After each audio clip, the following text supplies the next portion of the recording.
Buen día, estamos con Mira, la doctora Diana, doctora en filosofía, Diana Cohenagres, y que tiene también un magíster en bioética. Ella fue durante mucho tiempo una periodista y muy importante del diario La Nación. En un determinado momento en su vida se produce un hecho desgraciado, un hecho atroz que en general sacude a muchas familias de la República Argentina. Ella perdió su hijo a manos de la delincuencia. Eso motivó que Diana se pusiera a escribir mucho sobre ese tema en el diario La Nación, en el cual yo he leído muchos artículos de ella que me han causado una extraordinaria impresión. Diana, ¿algo para comentar de lo que digo? sí, en realidad uno nunca sabe los vericuetos de la vida, ¿no? Y hoy con la pandemia somos tantos los argentinos a los que la vida nos cambió repentinamente. Ah, Hace 10 años, porque el 8 de julio van a ser 10 años que falleció, que fue asesinado mi hijo Ezequiel, fue por una cuestión de inseguridad que todavía se sigue sufriendo. Hoy en ah, día es la inseguridad sanitaria, que también la estamos padeciendo, en los dos casos de manera injusta. Pero bueno, uno tiene un proyecto de vida y de repente pasa algo y uno lo tiene que cambiar. ¿Por qué? Porque yo escribía de muchísimos temas de ética, que es la vocación que me guió a lo largo de mi vida, pero me di cuenta cuando viví lo que viví, que había todo un área del derecho penal y un área que es la victimología, que fue prácticamente abandonada durante todos estos años, y sobre todo en lo que toca a las víctimas de homicidio, que es un caso muy, muy particular, porque vos fijate, ¿no?, que en otros casos, o sea, hay múltiples víctimas y de una multiplicidad de hechos, pero en otros casos es la propia víctima la que puede hablar. En cambio, cuando se produce un homicidio o un femicidio, ya la víctima no puede hablar y el familiar, el amigo, la pareja, incluso cualquier ciudadano de bien, es el portavoz, es esa voz de aquel que ya no tiene voz. Entonces, eso es, sí, sí, perdón, perdón que ya te haya no le vi tanto interrumpido. sentido a seguir escribiendo sobre temas que pueden escribir otros, y realmente me dediqué, me consagré a la lucha de, bueno, de una justicia justa. Y tanto es así que fundé Usina de Justicia, que hoy en día está compuesta por más de 20 integrantes, con un enorme trabajo y responsabilidad encima, porque atendemos a todos aquellos que nos llaman de forma absolutamente voluntaria, sin ningún tipo de reconocimiento de ningún orden, y bueno, esa es nuestra misión, y acá seguimos. Estoy al tanto de eso y esta es la razón por la cual quiero hablar unos minutos con vos, que es lo que ha ocurrido con el caso de la gente Chocobar, que en un determinado momento de su vida, estando fuera de servicio, verdaderamente él estaba con ropas de civil, estaba fuera de servicio, él era un policía de la provincia de Buenos Aires, de la jurisdicción de Avellaneda. Él vivía en La Boca y al salir de su casa ve como dos delincuentes están asaltando a una persona con un cuchillo y clavándole el cuchillo. Según todo eso fue evidencia en el juicio. Ahora, el resultado del juicio es que, si bien no fue preso, efectivamente le dieron condena. Entonces, la pregunta es, ¿cómo es? ¿Qué es lo que pasa con nuestra justicia, con el país, con la sociedad argentina, que cuando alguien cumple con su deber, resulta que lo castigan? Diana, vos sos una experta en esto, has escrito mucho sobre esto, dame tu opinión. Bueno, desde el punto de vista estrictamente jurídico, que en realidad no lo sé tanto, pero es de público conocimiento, vos fíjate que se desconoció la pericia, y eso es muy grave, porque la pericia mostró que la bala en realidad rebotó del piso y lamentablemente fue a parar al cuerpo de él, a donde precisamente el agente Chocobar no había apuntado. Pero desde el punto de vista estrictamente ético, bueno, hay realmente numerosas cuestiones que se ponen en tela de juicio. Fundamentalmente que se está desconociendo la necesidad del accionar policial, ¿no? Y eso nos deja desamparados como sociedad. Vos fíjate que poco tiempo después, bueno, ya hace poco, en realidad, bastante tiempo después, un par de años, de acuerdo a cómo se mide el tiempo, pasó un hecho parecido y desafortunado con el agente Roldán. Entonces, el agente Roldán hizo lo que la ley ordena, que es no disparar. Entonces, él dio la orden de alto y el individuo, en el caso Roldán, no paró, no se detuvo, y por seguir con la orden de sus superiores, Roldán no disparó y por eso terminó fallecido. En el caso Chocobar, en cambio, él le dio la voz de alto. En cualquier país, cuando se da la voz de alto, la persona a la que se le ordena el alto se detiene. Acá no se detuvieron. Entonces, lo que hizo Chocobar, que además todo eso pasa en apenas unos segundos, es precisamente aquello que cualquier policía, cualquier persona trata de hacer, que es tratar de parar la masacre que se había iniciado cuando estos delincuentes le dieron 11 puñaladas a Wallach, ¿no? Al turista Sí. estadounidense. Entonces yo siempre digo lo mismo, lo que tenemos que pensar es quién inició la cadena causal. Si no hubiera habido el accionar de estos dos individuos, tampoco conoceríamos a Chocobar. Entonces la cadena causal la iniciaron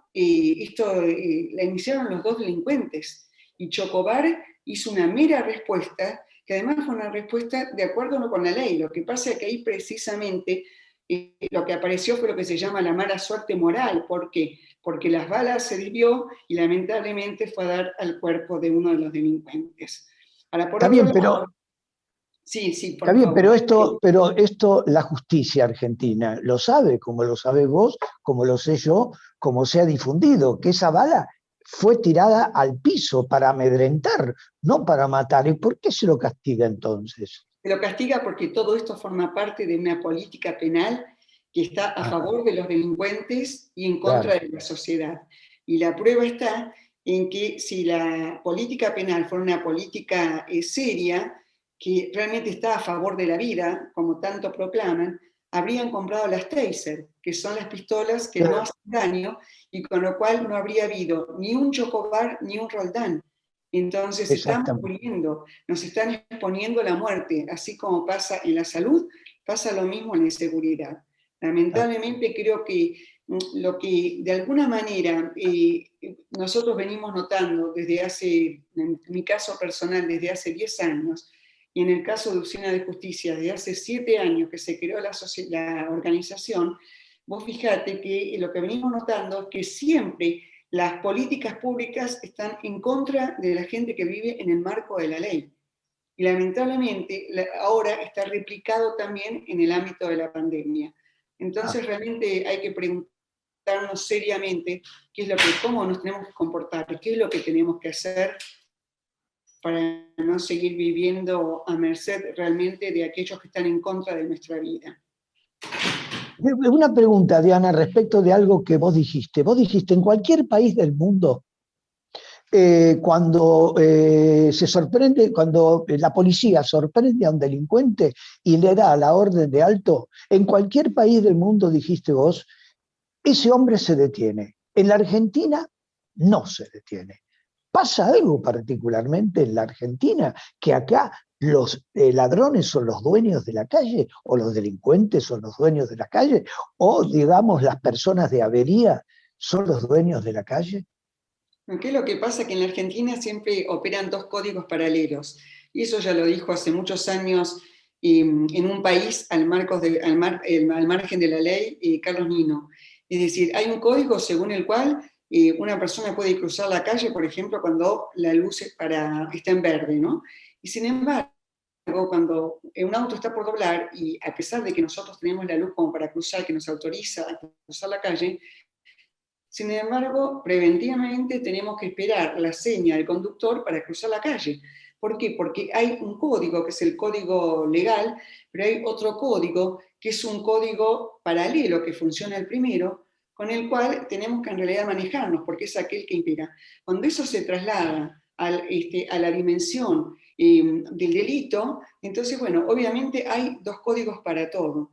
Está el código penal, pero también hay un código paralelo, que sería la ley de la calle, y en ese código paralelo, precisamente, prácticamente todas las acciones son impunes. Nuestra ley, por excelencia, no es la Constitución, sino que es la impunidad.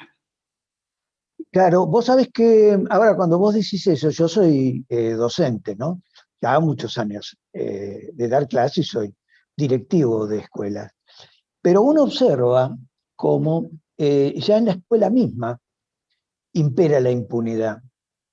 Porque hay chicos que tienen pésimo comportamiento, son agresivos, molestan a los compañeros, causan daño.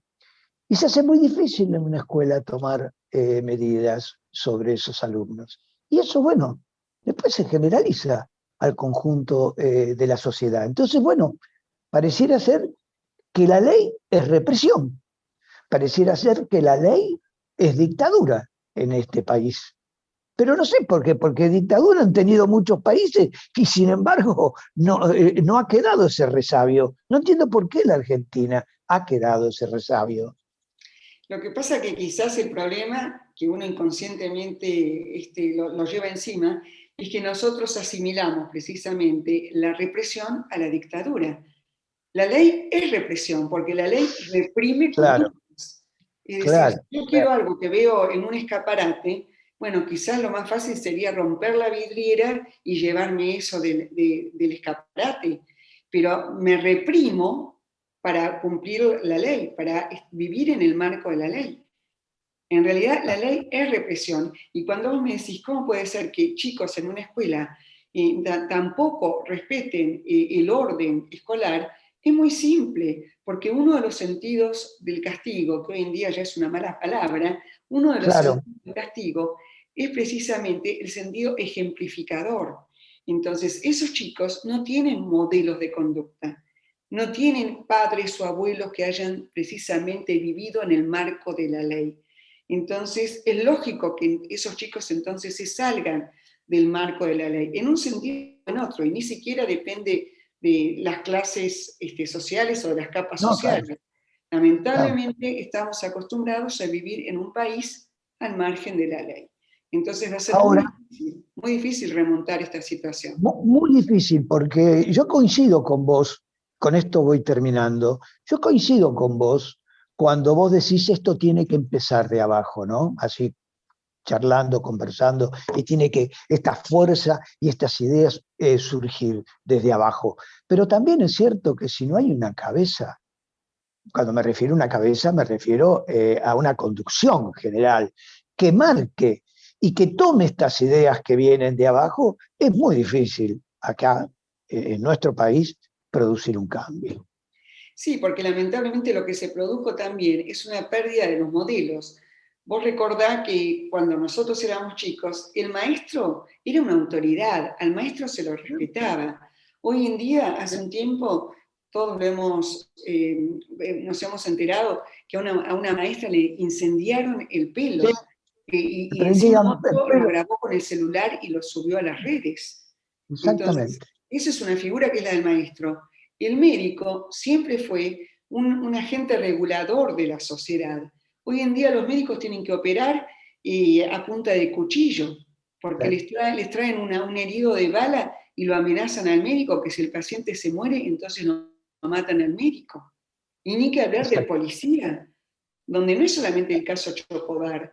En Usina de Justicia recibimos un caso de un chiquito de 21 años, 22 años, que lo mataron porque entraron a robar a su casa en Villa Lugano y estaban robándolo cuando vieron el birrete porque el chico era el primer día que había salido como agente de la policía, era su primer día de trabajo, y por el solo hecho de ser policía lo mataron.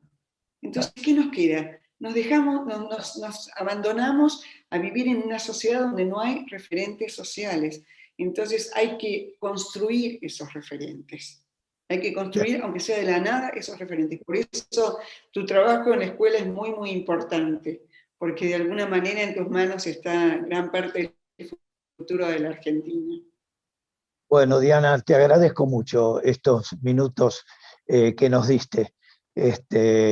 Lo único que deseo para vos es que sigas bien con este espíritu y con estas ganas de seguir batallando por algo que creo que es muy útil para todos nosotros. Muchas gracias, Diana. Gracias a vos, Claudio. Gracias por batallar conmigo también. Gracias.